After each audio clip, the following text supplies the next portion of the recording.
भगवान शिव ने रुद्र रूप धारण करके कैलाश में निवास प्रारंभ किया। माता शक्ति ने दक्ष पुत्री सती के रूप में अवतार धारण किया तथा शिवसंगिनी बनकर कैलाश में पदार्पण किया। अनेक लीलाओं के उपरांत शिवसंगिनी सती की 27 बहनों का विवाह अत्रि अनसुया पुत्र चंद्र से हुआ। चंद्र अपनी प्रियतमा रोहिणी के मोहजाल में फंसकर दक्ष शाप से पीड़ित होकर रोगी बना एवं शिव की आराधना से पुनः स्वस्थ हुआ।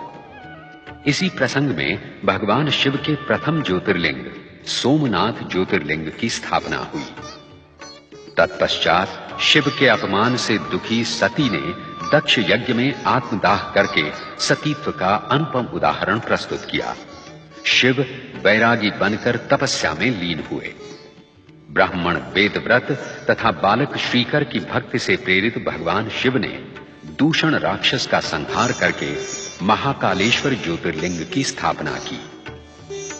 नर नारायण ने अनुपम शिव भक्ति का उदाहरण प्रस्तुत करते हुए भगवान शिव की आराधना की और फलस्वरूप हिमालय पर केदारनाथ ज्योतिर्लिंग की स्थापना हुई।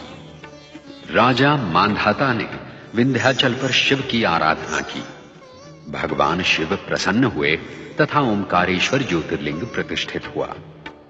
तत्पश्चात माता शक्ति ने हिमालय पुत्री पार्वती के रूप में जन्म लेकर शिवाराधना की, कठोर तपस्या की तथा भगवान शिव ने अनेक परीक्षाओं के पश्चात देवी पार्वती का वरण किया।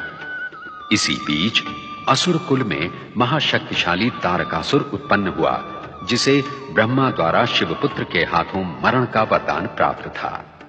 अनेक प्रार्थनाओं एवं प्रतीक्षाओं के पश्चात शिवपुत्र कार्तिकेय विचित्र परिस्थितियों एवं परिवेश में उत्पन्न हुए। 6 कृत्तिकाओं तथा देवी गंगा द्वारा उनका लालन पालन हुआ। समय आने पर शिवपुत्र कार्तिकेय के हाथों दुष्ट तारकासुर का संहार हुआ। तत्पश्चात माता पार्वती की पुत्र कामना गणेश के रूप में फलीभूत हुई। शिव के त्रिशूल से गणेश का शिरच्छेद हुआ। तदुपरांत शिवेच्छा ही से वे गजानन गणेश बने। कार्तिकेय सदा के लिए दक्षिण के श्रीशैल पर्वत पर चले गए।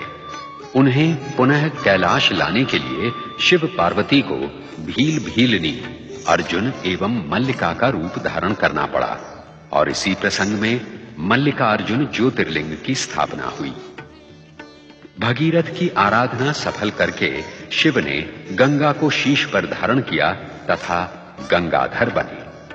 गंगा के द्वारा सहस्रों सगर पुत्रों का उद्धार हुआ। ऋषि गौतम तथा देवी अहिल्या की आराधना से प्रसन्न होकर भगवान शिव ने त्र्यंबकेश्वर ज्योतिर्लिंग की स्थापना की। गंगा दक्षिण की गंगा गोदावरी बनी। अपने प्रिय भक्त सुप्रिय का उद्धार करने हेतु दारुक राक्षस का वध करके भगवान शिव ने नागेश्वर ज्योतिर्लिंग की स्थापना की। अभिमानी रावण का गर्व हरण करके शिव ने देवताओं की प्रार्थना पर आरोग्य प्रदायक वैद्यनाथ ज्योतिर्लिंग की स्थापना की। शिव ने विष्णु अवतार श्री राम को लंका विजय का आशीर्वाद प्रदान करने हेतु दक्षिणी समुद्र तट पर रामेश्वर ज्योतिर्लिंग प्रतिष्ठित किया। कुंभकर्ण कर्कटी पुत्र भीमासुर से अपने भक्त सुदक्षिण की रक्षा करके शिव ने अपनी क्रोधाग्नि से उसे भस्मीभूत किया और इस प्रकार भीमाशंकर ज्योतिर्लिंग की स्थापना हुई। और फिर अपनी आराधिका घुष्मा के दुख का अंत करके शिव ने उसके मृत पुत्र को पुनर्जीवित किया और घुष्मा की प्रार्थना पर घुष्मेश्वर ज्योतिर्लिंग प्रतिष्ठित हुआ। शिव महापुराण की महानता एवं महिमा का संपूर्ण वर्णन एवं प्रदर्शन असंभव है। हमने तो अपनी शिव भक्ति को ही इस धारावाहिक के माध्यम से शिव चरणों में समर्पित किया है।